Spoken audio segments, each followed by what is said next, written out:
ఇక్కడ మనం చూసుకోవచ్చు భూమా కరుణాకర్ రెడ్డి గారు జగన్ ఎందుకు సంతకం పెట్టాలి అంట. ఇప్పుడు ఇది ఇప్పటి నుంచి ఉంటున్నదైతే కాదు. తిరుమల తిరుపతి దేవస్థానానికి క్రైస్తవులు కానీ ఎవరైనా కానీ మేము అక్కడికి ఎంతో భక్తితోనే మేము అక్కడికి వస్తున్నాము అని చెప్పేసి ఒక సంతకం, మీరు కాదు ఎవ్వరు వెళ్ళినా కూడా అక్కడికి ఆ సంతకం పెడుతున్నారు. అది పెట్టాల్సిందే, అది రూలే, అది గ్యారంటీనే. ఇక్కడ ఏమంటున్నాడు ఈయన? వెల్కమ్ టు ప్రజా తీర్పు. గత మనం 10 రోజుల నుంచి చూస్తూనే ఉన్నాం. లడ్డూలో కల్తీ జరిగింది అని చెప్పేసి చంద్రబాబు గారు, జరగలేదు మేము అలాంటి తప్పు చేయము, ఎందుకు చేస్తాం మేము అని చెప్పేసి జగన్మోహన్ రెడ్డి గారు, వీళ్ళిద్దరి మధ్యన ఇలా కొనసాగుతూనే ఉంది. ఈరోజు విషయం ఏంటంటే, ఈరోజు యాక్చువల్గా చెప్పాలి అంటే వైఎస్ జగన్మోహన్ రెడ్డి గారు తిరుపతికి వెళ్ళాలి. సాయంత్రం 4 గంటలకు ఇక్కడ గన్నవరం ఎయిర్పోర్ట్ నుంచి వెళ్ళి అక్కడికి వెళ్ళాల్సి ఉంది. కానీ ఈరోజు ఆ పర్యటన ఎందుకు రద్దు చేయాల్సి వచ్చింది, అసలు ఏంటి అనేది మీకు ఇక్కడ చూపిస్తాను ఒక చిన్న ఎగ్జాంపుల్గా. ఇక్కడ చూసుకోవచ్చు, జగన్ తిరుమల పర్యటన రద్దు ఎందుకు? వైసీపీ అధినేత జగన్ తిరుమల పర్యటన అనూహ్య రీతిలో రద్దయింది. అంటే ఈ సాయంత్రం కాలినడకగా తిరుమల చేరుకొని రేపు అంటే సెప్టెంబర్ 28న స్వామివారి దర్శనం చేసుకోవాలని చెప్పి జగన్ గారు భావించారు. అయితే గతంలో మాదిరిగా జగన్ డిక్లరేషన్ ఇవ్వకుండా తిరుమల ఆలయంలో అడుగు పెట్టకూడదు అని చెప్పేసి కూటమి పార్టీలు, ఇతర హిందూ ధార్మిక సంస్థలు తీవ్ర స్థాయిలో హెచ్చరికలు చేస్తున్నారు. అంటే ఇక్కడ ఏమని చెప్తున్నారు అంటే, ఇది నేనంటున్న మాట కాదు, ఇక్కడ కూటమి ప్రభుత్వం కానీ ఎవరైతే కానివ్వండి పలు రాజకీయ నాయకులు అంటున్న మాటలు ఏంటి అంటే, జగన్ ఇలాంటి రావాల్సిన అవసరం ఏముంది, ఎందుకు వస్తున్నాడు, అతని డిక్లరేషన్ల మీద ఎందుకు సంతకం పెట్టకూడదు, పెట్టొచ్చు కదా అనేసి ఇలాంటి మాటలు ఎక్కువగా వస్తున్నాయి. ఇలాంటి సమయంలో ఏంటి, మరోవైపు జగన్ తిరుమల పర్యటన అడ్డుకునే అవకాశాలు కూడా ఉన్నాయి అని చెప్పి వార్తలు వచ్చాయి. వీటన్నిటి నేపథ్యంలో జగన్ తిరుమల పర్యటన సాఫీగా సాగేనా అంటే, ఇప్పుడు ఏమంటున్నారు, కూటమి ప్రభుత్వం ఏమని చెప్పింది, టీడీపీ ప్రభుత్వం ఏమని చెప్పింది, బీజేపీ కానీ, ఈ మూడు కలిపి ఏమని చెప్పాయంటే, జగన్ గారు మీరు సేఫ్గా వెళ్ళి సేఫ్గా రావచ్చు, కానీ ఎందుకని మీరు అంటే మీరు వెళ్ళండి, ఇక్కడ మీకు ఎవరు అడ్డు రాకూడదు అని చెప్పేసి పవన్ కళ్యాణ్ గారు ఇవ్వండి, చంద్రబాబు గారు కానివ్వండి, మోడీ గారు కానివ్వండి, అంటే మొత్తం ఓవరాల్గా కూటమి ప్రభుత్వం కలిపి మీకు చెప్పింది మీరు వెళ్ళొచ్చు, ఎవరు మా కార్యకర్తలు అడ్డు రారు అని చెప్పి చెప్పింది. కానీ మీరు ఇక్కడ ఏమని చెప్తున్నారు అంటే, నాకు ఇలాంటి అడ్డంకులు ఎక్కువగా వస్తున్నాయి, నాకేమైనా జరగచ్చేమో అనేసి అంటే అనుమానాలతో తలెత్తాయంట. ఈ కార్యక్రమంలో జగన్ తిరుమలకి వెళ్ళాల్సిన పర్యటన రద్దు చేసుకోవాల్సిన నిర్ణయించుకున్నారు. ఇక్కడ మనం చూసుకోవచ్చు, భూమా కరుణాకర్ రెడ్డి గారు జగన్ ఎందుకు సంతకం పెట్టాలి అంట. ఇప్పుడు ఇది ఇప్పటి నుంచి ఉంటున్నదైతే కాదు. తిరుమల తిరుపతి దేవస్థానానికి క్రైస్తవులు కానీ ఎవరైనా కానీ మేము అక్కడికి ఎంతో భక్తితోనే మేము అక్కడికి వస్తున్నాము అని చెప్పేసి ఒక సంతకం, మీరు కాదు ఎవ్వరు వెళ్ళినా కూడా అక్కడికి ఆ సంతకం పెడుతున్నారు. అది పెట్టాల్సిందే, అది రూలే, అది గ్యారంటీనే. ఇక్కడ ఏమంటున్నాడు ఈయన? వైసీపీ అధినేత మాజీ ముఖ్యమంత్రి జగన్ తిరుమల పర్యటన ఉత్కంఠను రేకెత్తే సంగతి తెలిసిందే. తిరుమల శ్రీ వెంకటేశ్వర స్వామి వారిపై తమకు విశ్వాసం ఉందంటూ డిక్లరేషన్లో సంతకం చేయాల్సిందేనని కూటమి నేతలు, హిందూ సంఘాలు డిమాండ్ చేశాయి. ఈ నేపథ్యంలో వైసీపీ నేత, టీడీపీ మాజీ చైర్మన్ భూమన కరుణాకర్ రెడ్డి స్పందించారు. డిక్లరేషన్లపై జగన్ ఎందుకు సంతకం పెట్టాలి? భూమన ప్రశ్నించారు. జగన్ ఆ పని చేయరని స్పష్టం చేశారు. సంతకం చేయకుండానే శ్రీవారిని దర్శించుకుంటామని చెప్పారు. తమను ఎవరు అడ్డుకోలేరని అన్నారు. మరోవైపు చివరి క్షణాల్లో తిరుమల పర్యటన జగన్ రద్దు చేసుకోవడం మనం చూసాము. దానికి ఇప్పుడు మీరే చెప్పారు మిమ్మల్ని ఎవరు ఆపలేరు అని చెప్పి. మిమ్మల్ని ఎవరు ఆపకపోయినా మీరు వెళ్ళండి, ఎవరు ఏమీ అనరు. ఇక్కడ కూటమి ప్రభుత్వం కూడా ఏమని చెప్తుంది, మీరు రండి, మీరు చేసిన పాపాలు మీరు కడుక్కోండి అనే కదా మీరు చెప్తుంది. కానీ ఇక్కడ మీకు కౌంటర్గా ఇంకొక వ్యక్తి ఉన్నాడు, ఇక్కడ చూపిస్తా చూడండి, ఆనం వెంకటరమణారెడ్డి. ఇక్కడ చూడండి, 100 ఏళ్ల క్రితమే వైఎస్ జగన్ కుటుంబం క్రైస్తవ మతం తీసుకుంది, అప్పటి నుంచే వాళ్ళు క్రీస్తుని నమ్ముతున్నారు అని చెప్పేసి ఆనం గారు అయితే చెప్పడం జరిగింది. ఇప్పుడు అక్కడ మీరు సంతకాలు పెట్టకుంటే ఎలాంటి మాటలు వస్తాయి? ఇలాంటి మాటలే వస్తాయి. ఈయనేమంటున్నారు అంటే, జగన్ పెళ్లి క్రైస్తవ సంప్రదాయ ప్రకారమే జరిగింది అంటున్న ఆనం, వైఎస్ సమాధి వద్ద శిలువ ఉంటుందని చెప్పి కూడా వ్యాఖ్యలు చేశారు. తిరుమలలో డిక్లరేషన్పై జగన్ సంతకం చేయాల్సిందే అని చెప్పి ఆనం.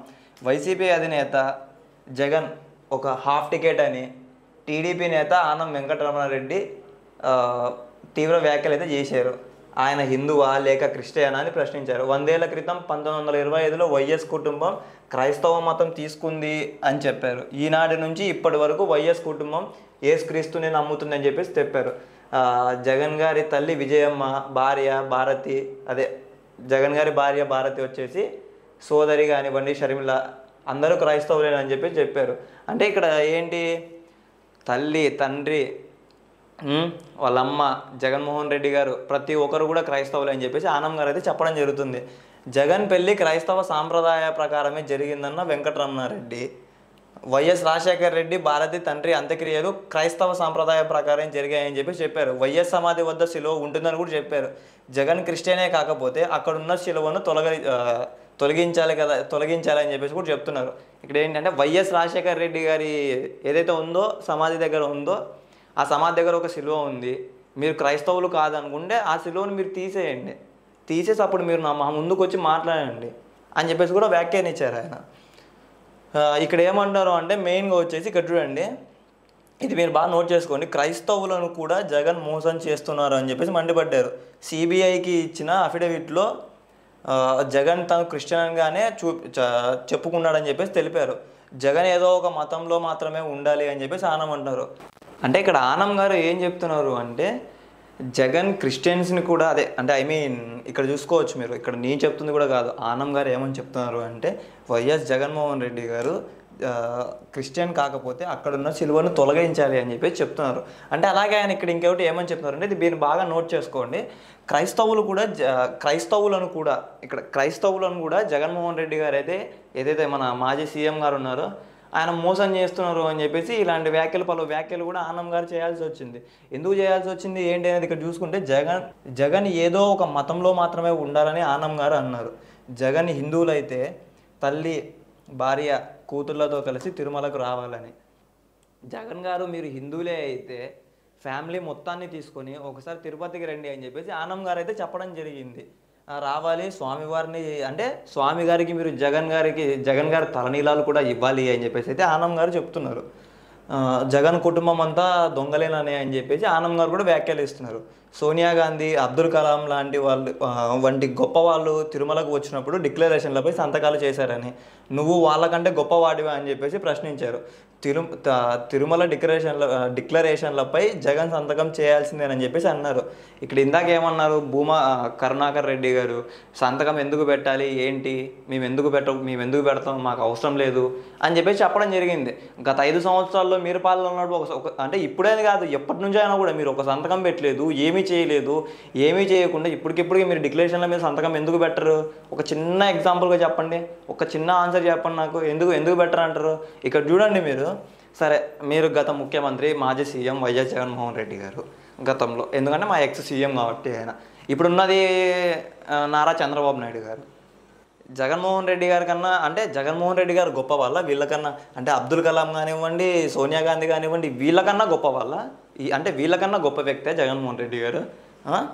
ఇక్కడ ఏమంటున్నారంటే ఇంకోటి, అంటే ఇదే సమయంలో పొన్నవోలు సుధాకర్ గారిని కానివ్వండి, వైవి సుబ్బారెడ్డి కానివ్వండి, అంటే హేళన చేస్తూ మాట్లాడడం అయితే ఆనం గారు చేశారు. ఇక్కడ చూడండి, ఇదే సమయంలో వైవి సుబ్బారెడ్డి గారిని పొన్నవోలు సుధాకర్ రెడ్డిపై ఆనం తీవ్ర వ్యాఖ్యలు చేశాడు.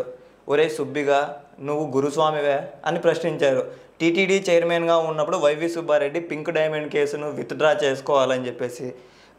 చేసుకోవాలనుకున్నాడని చెప్పేసి అయితే కోర్టు అంగీకరించలేదని చెప్పేశారు.